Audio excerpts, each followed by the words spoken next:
I'm Ned Black. This is my practical submission for the AIPT. So basically we're just here at my local gym. It's a Sunday night, it's pretty late, so there's not too many people around. It's not going to get in the way of any other gym users. So we've got the basics of the workout set up here. We've got a bench with dumbbells, some barbells over here. What we're going to do is we're going to start with a flat dumbbell bench press over there. For chest, we're going to do a single arm dumbbell row for back and a walking lunge for legs. Then we're going to move to the other room and we're going to hit the rowing machine for the first cardio exercise, and then we're going to do the cross trainer. And after that, we're going to do some innovative cardio, use some kettlebells, do some circuit training in here, followed by our warm down. So basically the risk analysis, everything's dumbbells by the bench, there's nothing else lying around here, everything's pretty straightforward, and yeah, we're pretty good to go. Alright guys, so it's time to introduce the client. Dan, come in mate. Nice. How you doing? Alright man, so basically I'll just run through the workout today. We're going to do, first half's going to be a strength component. We're going to do a chest exercise, dumbbell bench press. We're going to do a back exercise, single arm dumbbell row, and then we're going to do a leg exercise, barbell squat, barbell lunge. Then we move to a cardio component, and that's going to be on the rowing machine for 5 minutes. Then we move to the cross trainer, and then towards the end we're going to do a innovative circuit training, sort of combination of strength and cardio, CrossFit style training, and finish up with a warm down. So man, just tell me a bit about yourself. How old are you? What's your sort of training experience? Well, I just turned 20 actually, recently. Yeah. I've been training for about 6 months, 8 months-ish, but it's sort of been inconsistent, you know. Great. I started off like pretty weak, put on a little bit of weight, but I'm still not really satisfied with where I'm at, so it's fine. Cool. And do you have any pre-existing conditions that could affect your participation in the exercise? No. And no injuries, no existing injuries that would inhibit your performance? No existing injuries. Okay, great. Alright Dan, so I know you said you didn't have any reasons that would prevent you from exercising today, but I've got a client health assessment form here. Let's just run through a couple of questions, things that are common things that will prevent people from performing certain exercises. So just have a run through of that, and if there's anything that comes up there, just tick any of the boxes there or leave a comment. Yep.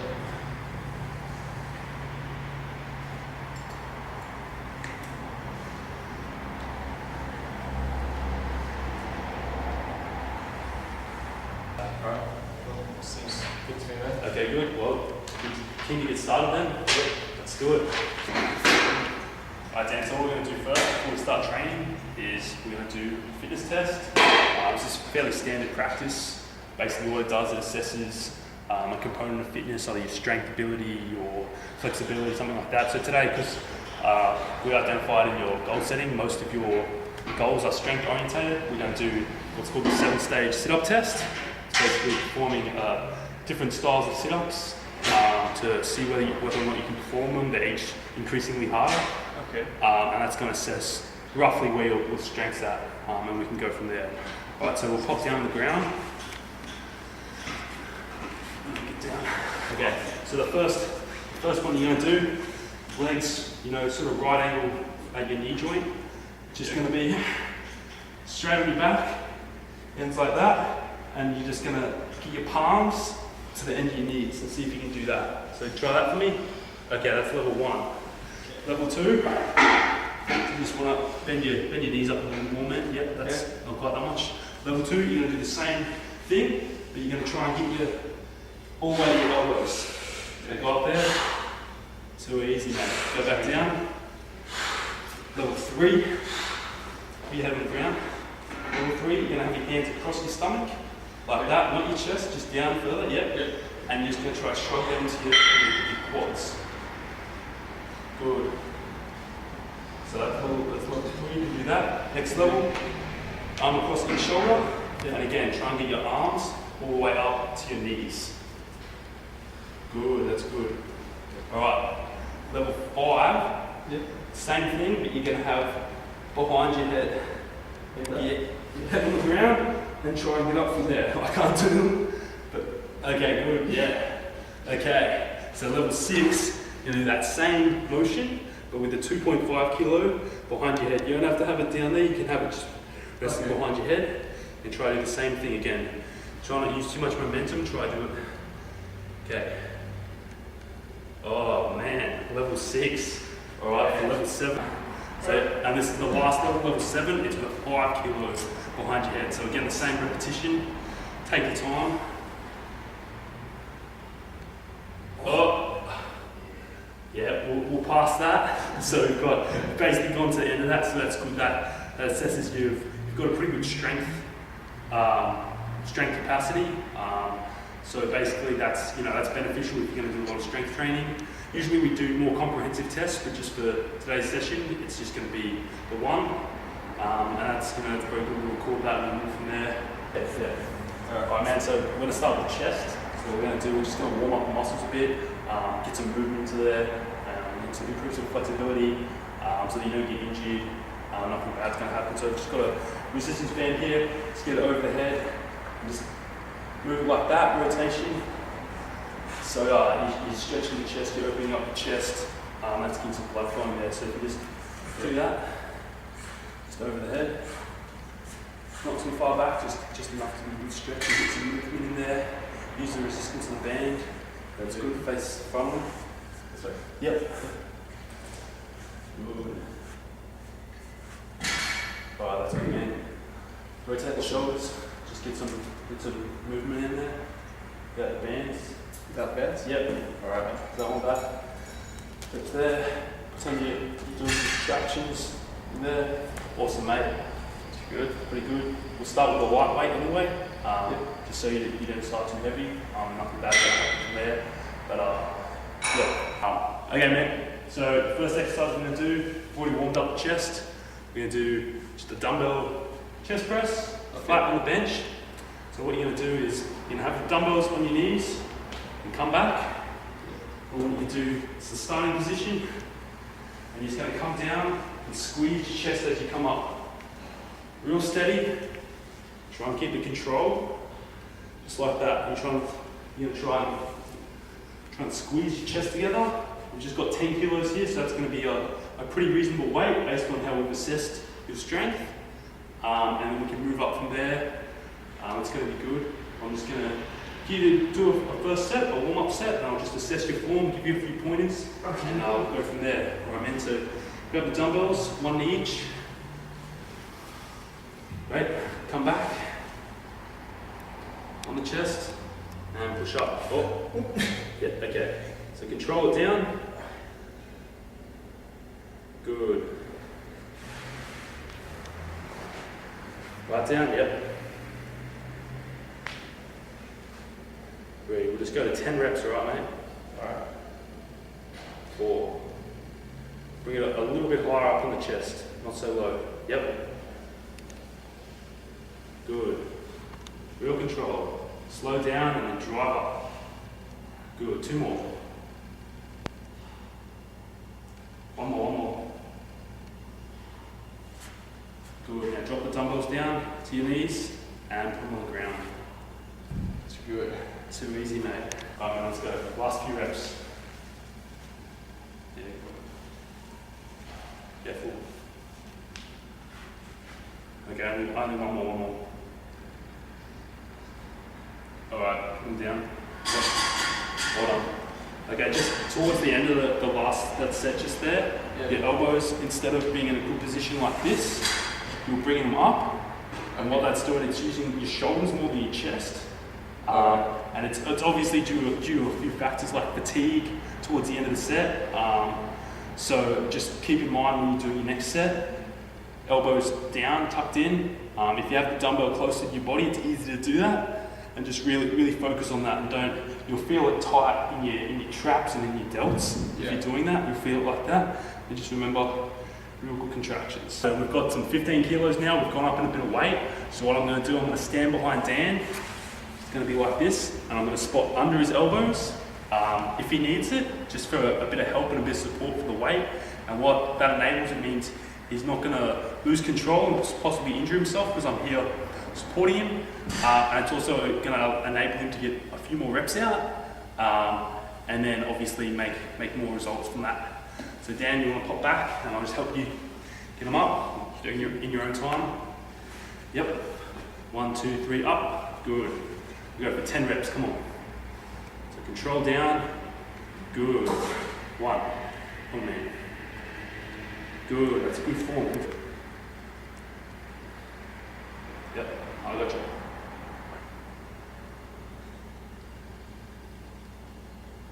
Keep those elbows in. Alright, one more. Alright, drop them down. Ready? Yeah. And up. Good job. Great set.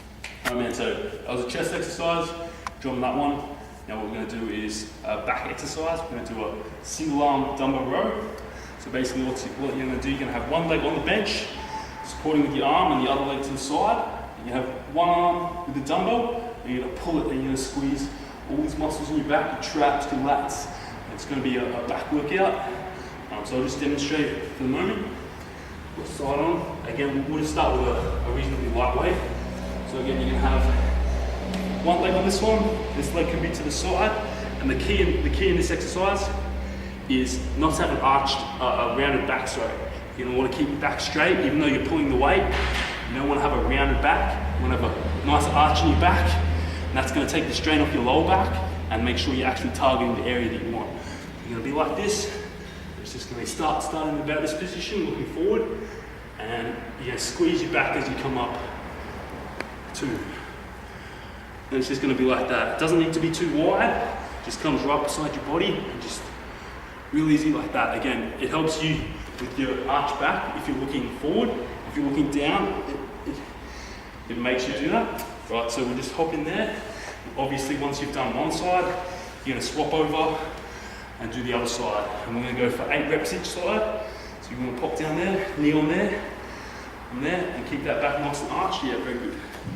Okay. And pull, squeeze, yeah, good. Squeeze all up in here. Pretend you're trying to squeeze your shoulder blades together.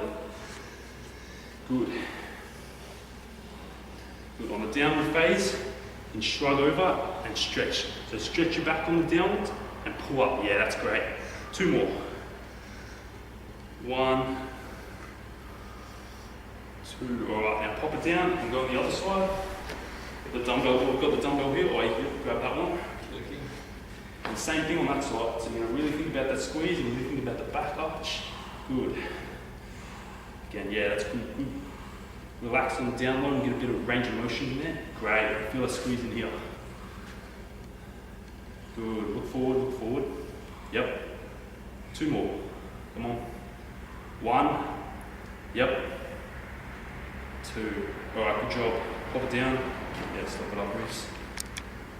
I mean, that was a really good set. Did you feel the traction in your back? Yeah, stretch. Okay, cool. So we're doing another 2 sets of that. Then we'll move on to our legs exercise. We're going to do some barbell lunges. So we've done chest and back so far. What we're going to do now is we're going to do a leg exercise. And we're going to do barbell lunges. I'm sure you've probably done lunges before. What we're going to do, it's pretty easy. It's just light. I'll help you get the bar up. Once we've put some weight on there, what it's going to be, you're going to rest that on your back, on your traps, not on your neck. We don't want it like that. We want to rest it right on your traps. Okay. And what we'll do, we'll start with just doing a stationary lunge. We're not going to walk or anything. So we're going to just lunge forward, not a big step like this, just a pretty modest step like that. We're going to come down, knee just above the ground, we'll touch it, doesn't matter. And we're just going to do a few reps there. This is what it looks from the front on. And there's a few things to keep in mind here. And to keep in mind that your leading knee isn't rolling in or anything like that, because what that would show would be a weakness in the quads, because they can't support your knee. So if that's the case, probably too heavy weight, or perhaps we pick a different exercise. And also, you don't want your front ankle, you don't want the angle of that to be too big. You just want it to be there. And what that requires is some flexibility in the hip flexor. If you're tight in your hips, typically your ankles will do that because your body's compensating by moving forward.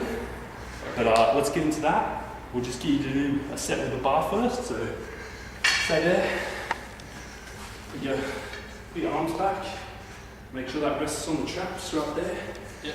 Okay, and just lunge forward for me. Right, good. Keep it, yep. No, we'll do a set there. So just practice your sets. So do another 6 reps on that leg. Just that leg? Yeah, just that leg, and then we'll do the other leg. Okay. Get aside from this. Okay, man. Alright. I'm going to do the other leg for a few reps. As I said, this is just a warm-up set to get used to the motion. Alright. Alright. Okay, stay there, man. I'll just get the bar off you. 1, 2, 3, up. Alright. A few things I just noticed there. When you're doing it, because you're lunging forward, your momentum's kind of forward, and because of that, again, the angle of your knee and the angle of your ankle and your leading foot is too great. You're coming and you're almost pushing back rather than up and down. So what we're actually going to do to correct that, instead of when you do lunge, stepping forward to do it, what we're going to do is we're going to have you step back, and what that's going to actually do is it's going to keep your body upright. And make sure you're not going over too far, because there's the inclination, if you lunge forward, to fall over, and that's not what we want. So instead of going forward, we'll just either go back and straight up and down. You can step like you're doing, or you can just sit there, 1, have a rest, 2. And it's just a very controlled motion. So yeah, we'll get you have another go at that. Just a couple of reps each leg to make sure. 1, 2, 3, here we go. Alright, so come forward, and then just pick a leg and step back with that leg. Alright, and now straight up and down. Good. Just do a couple there, get the feel of that motion. Good. Okay, swap legs. No, you gotta have the other leg back. It's alright, mate, don't worry about it. Good. You can step a little bit further back with that leg, tiny bit, yep. And think.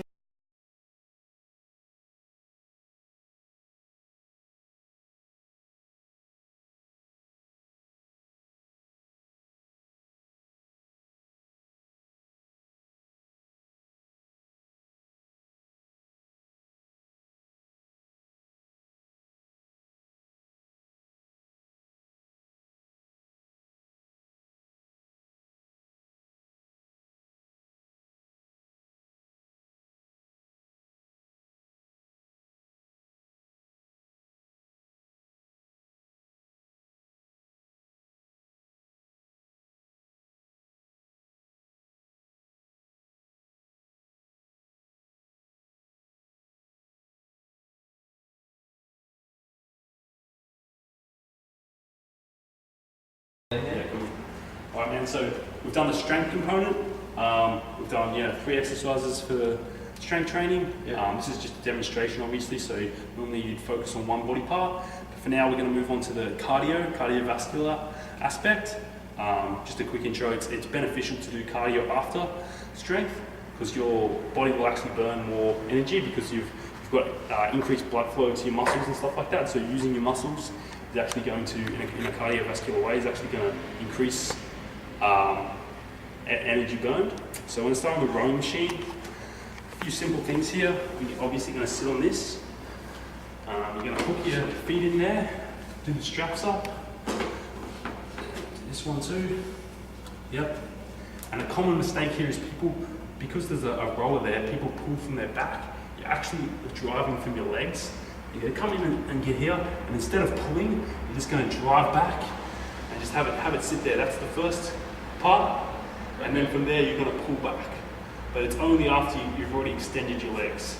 So you're going to drive from the legs and then pull. It's going to come over your knees on the way back. So drive, pull right to here. You can use your back a little bit in the end. Back down. Pull, back down. And the resistance is set on this. Okay. So It's just however fast you feel comfortable doing. We're going to obviously, we want to tailor to your fitness level. So we don't want it, going too hard. Don't go, crazily hard. We're going to row for about 1,000 meters. So that's going to take a couple of minutes. And yeah, like I said, just keep the intensity down low and let's do it. You good? Alright, so go it mate, you have your go. Just start real slow.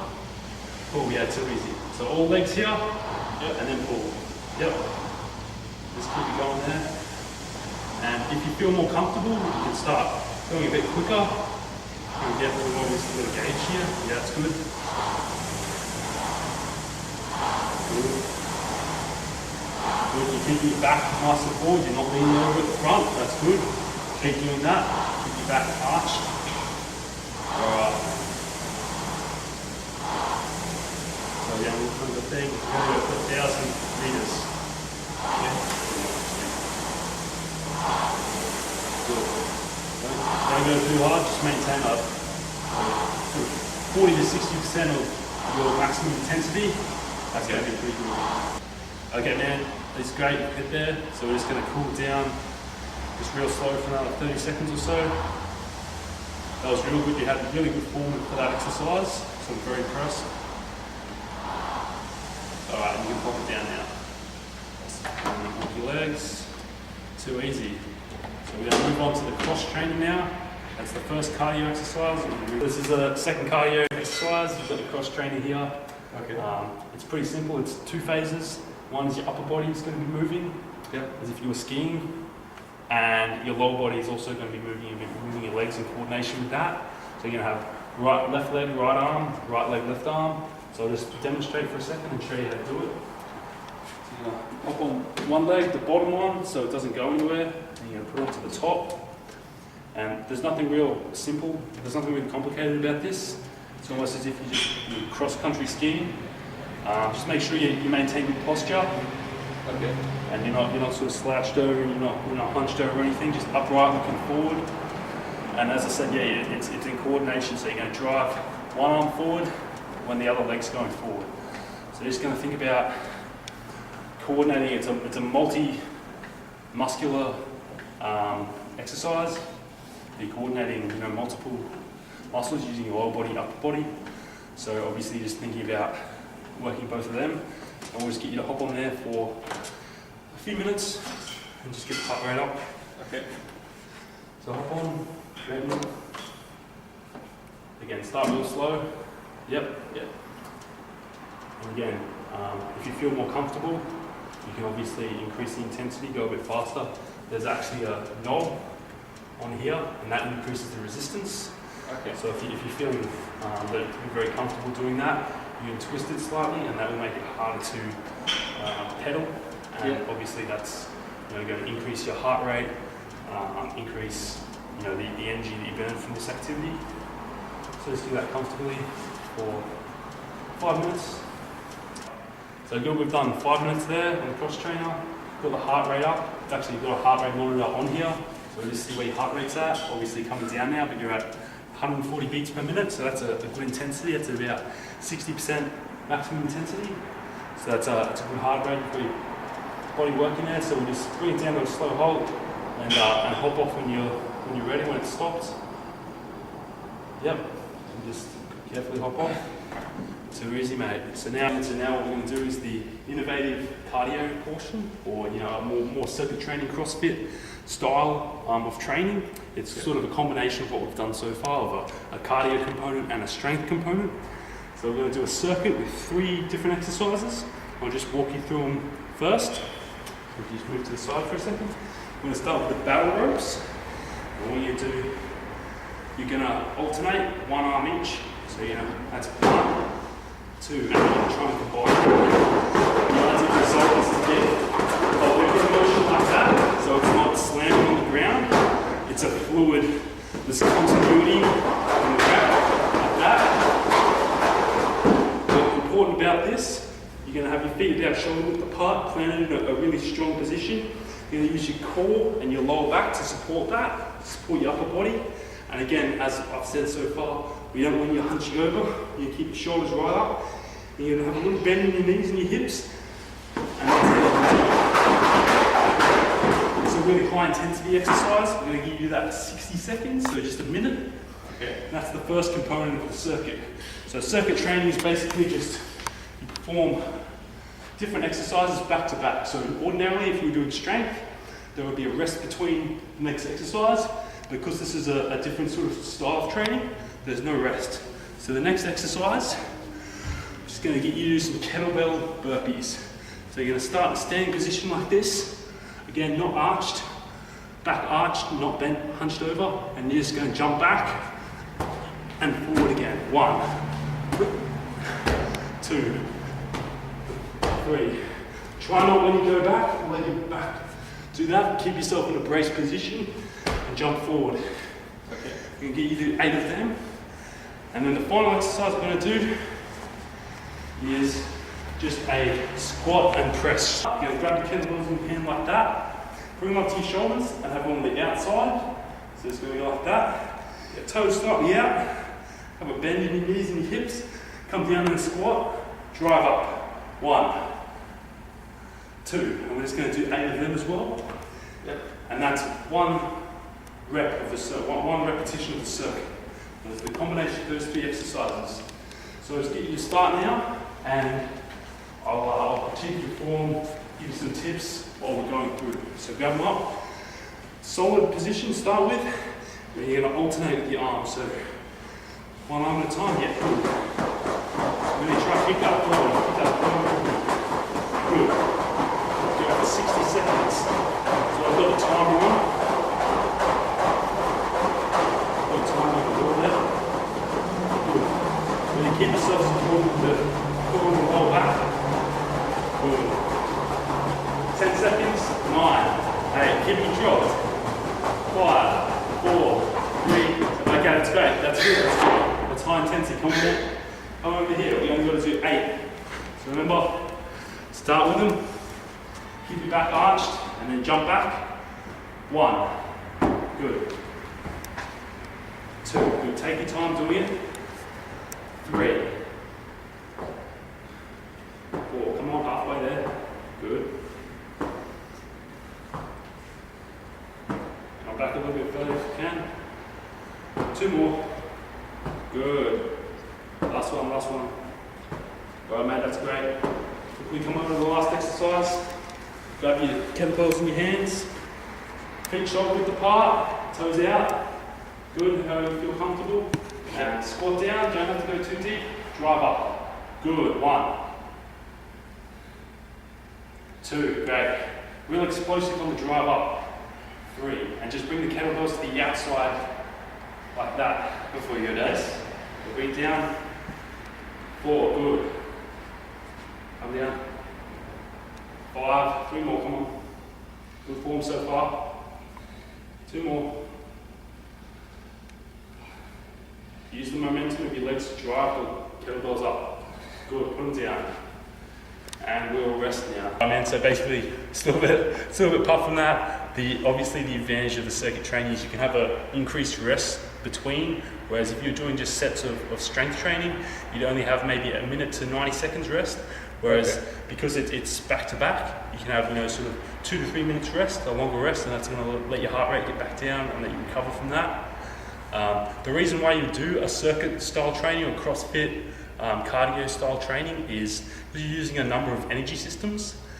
In your strength training, you've actually got 3 energy systems, and an energy system is the system within your body that enables you to perform exercise. And different types of exercise require a different energy system. Your explosive strength training, stuff like that, that's using a system called your AIPT system, or adenosine triphosphate, creatine phosphate. And the reason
finished the workout now. That's the workout portion of the exercise, but it's also important to cool down, do a warm down phase, which can include really low intensity cardio, or in this case what we're doing is some stretching, static stretching as opposed to dynamic stretching, which just means you're going to hold a stretch. Yeah. So for your upper body, we're just going to hit a stretch for your pectoralis major, or your chest, what you've used for your chest press. So what we're going to do is you're going to link your arms behind your back and try and open your shoulders up and squeeze your chest. So put them back as far as you can, put your arms like this does. Okay, yeah. And then open your shoulders up. And do you feel a stretch in here? Yeah. So we're just going to hold that for 30 to 40 seconds. Okay. Make sure you really feel that. And what this is doing is just stretching the muscle. It tightens when you use it to contract for strength training. So this is just stretching it open, improving your flexibility so that you've got a greater range of motion in your exercises that you're doing, and that's going to prevent you from injuring yourself. It's also going to assist in your recovery. It's getting more oxygen to the muscle, and that's going to prevent you from getting a sore tomorrow and the days preceding. Okay. So I've held that for a while, that's good. What you can do also is cycle that, so you can do numerous intervals of that stretching, but for now we'll stick to that, and we'll hop up. And because we did some lunges, we're going to stretch the quadricep muscle, which is the front muscle here. That's the one you were having a bit of weakness in during your lunges. So what we're going to do, we're going to stand side on. You're going to grab your ankle, and make sure a lot of people lean forward or they pull their leg back. You want your knees basically touching like this in the front. Your knees together like that. You don't want it back, you don't want to lean over. You hold on if you need some balance. And you should really be feeling, that's right man, look at a spot. You should really be feeling it through your quad stretching there. You feel it there, And again, we'll hold that. And because this is a single leg stretch, we're obviously going to do the other leg for the same. Again, same reason behind this. You're going to stretch the muscles you've used in your workout. So for this example, we've used these in the lunges, we use the chest. And stretching is really beneficial. Like I said, it helps prevent injury and it gets more oxygen to the body. So it definitely has a place. A lot of people wouldn't possibly do that. It definitely has a place, and it's absolutely crucial to stretch after your workout. So just swap legs for a second. Hold on if you need it. Alright. Yep. And just hold that there, make sure that's squeezing. Yeah, Definitely squeezing. It's important to feel it in the muscle that we've been using. If you're stretching correctly, you might feel it pulling a different sort of muscle. That's not what we want. We're doing the stretch for a reason, so it's good to have feedback. Make sure you're obviously doing it right. Squeezing. Yeah, stop that.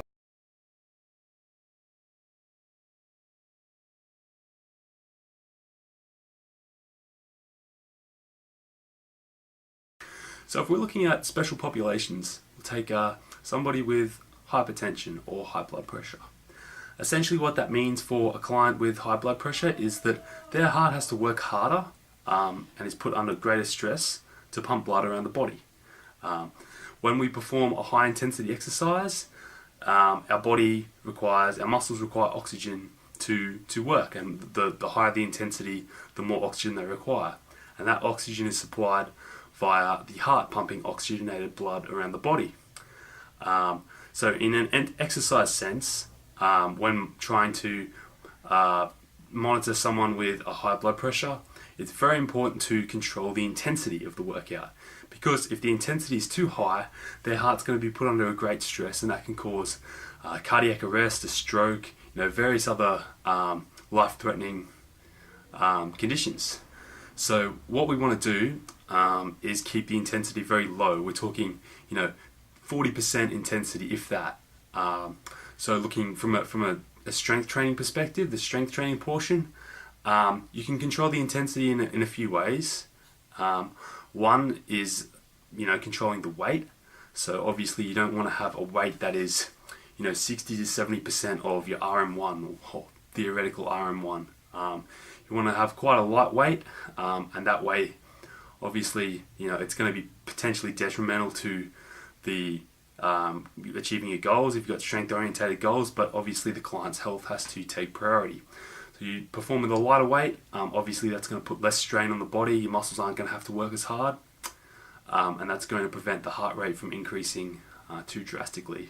Another way you can manipulate the intensity is by increasing rest periods.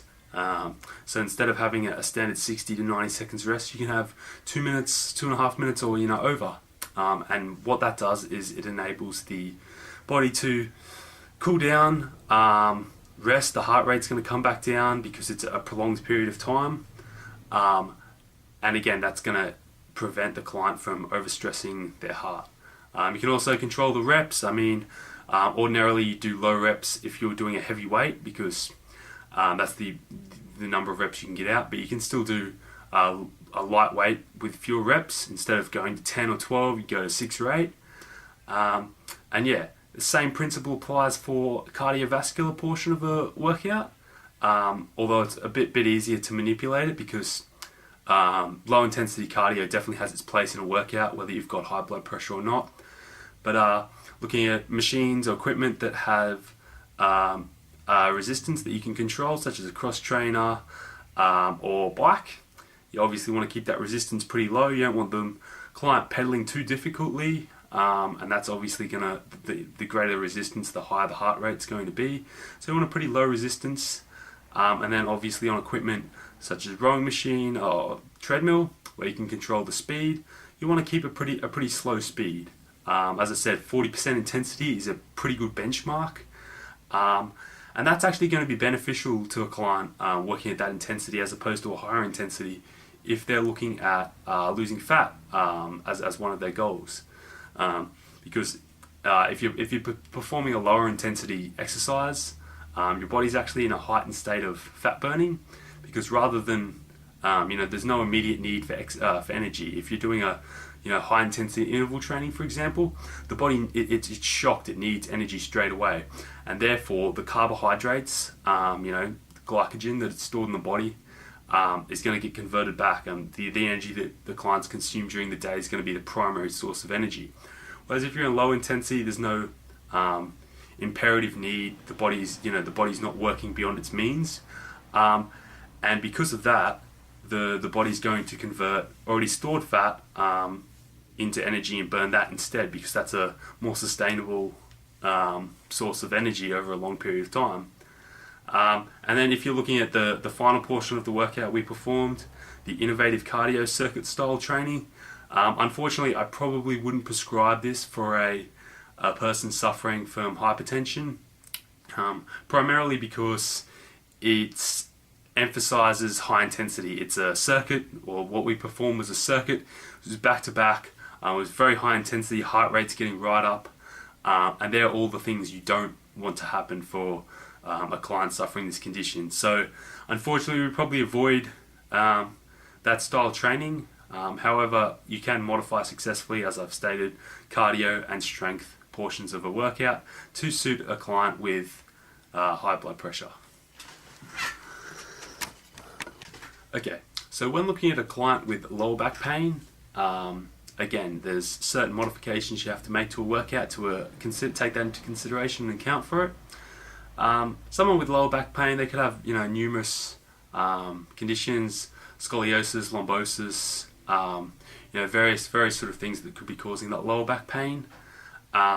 So you have to modify the workout to avoid exercises that have a contraindication to a person with a lower back injury. So for example, you definitely avoid deadlifts because there's a strain that's placed on the lower back.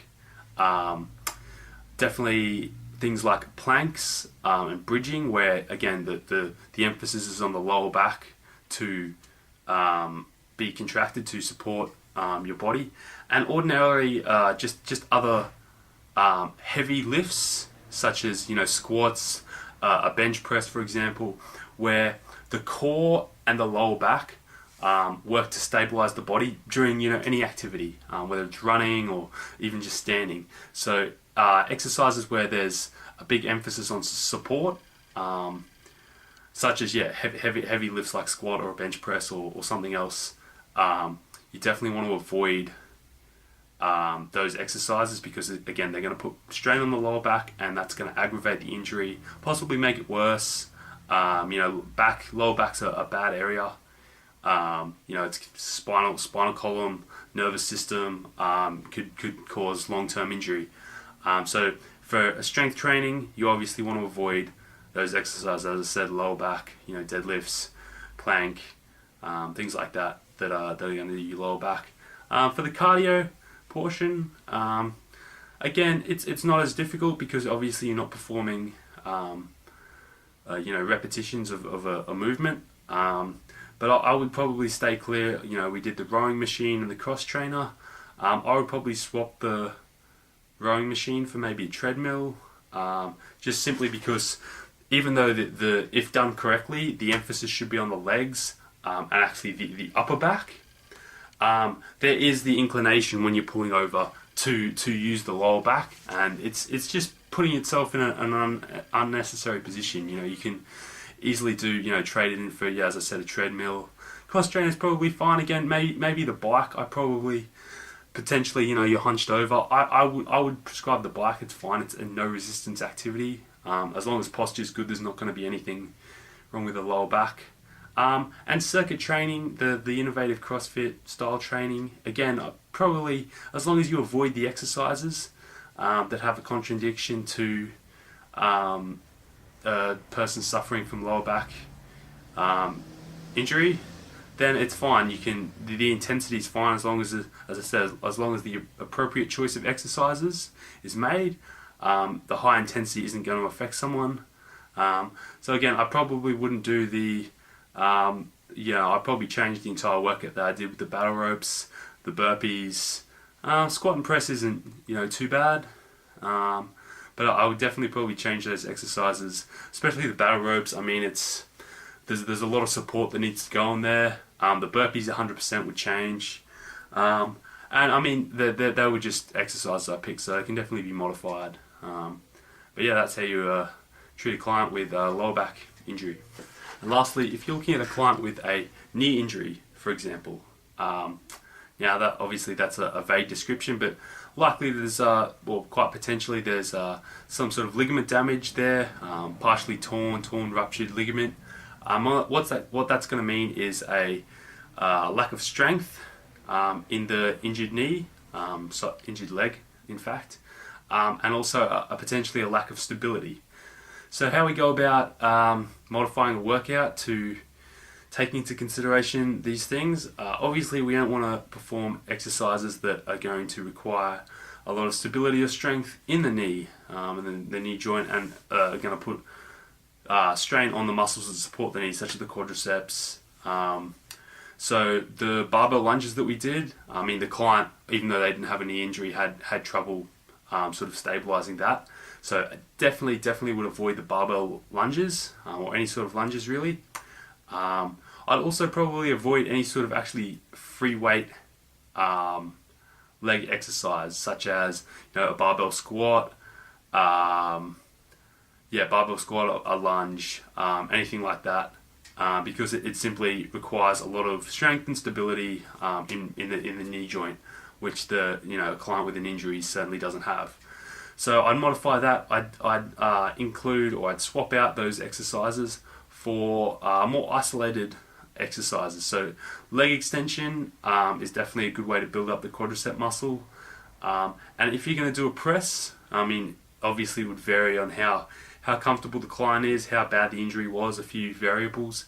But as opposed to a squat or a lunge, a leg press is a pretty good alternative, provided the weight is quite light. But leg press, it eliminates a lot of the balance and stability that a squat requires. And it means you can build up the strength in the quadriceps, the glutes, muscles like that, without putting probably too much strain on the knee joint. Ideally, once a bit of strength was built up, I'd probably swap to a single leg press. So just doing one leg at a time rather than both, because if there is an injury in one knee specifically, there's going to be eventually an inclination for the opposing leg to take over in the lift, and and that way you can grow, imbalances can develop, one leg stronger than the other.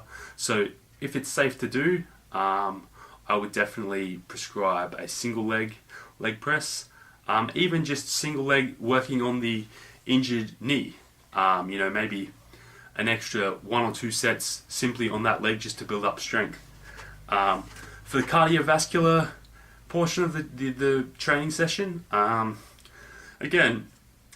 stay away from exercises that are putting a strain on the knee, high resistance exercises. So on the treadmill, for example, walking is quite fine, but if you're looking at doing a high intensity run, there's going to be a lot of strain put on the knees. They're going to be coming in hard on the treadmill, even though it's less impact than running, on a path or something like that. Still avoid that. Opt for the lower resistance, lower impact pieces of equipment, such as the rowing machine, the bike, even the cross trainer, to avoid putting too much strain on that knee joint. Similar principle applies for the innovative cardio.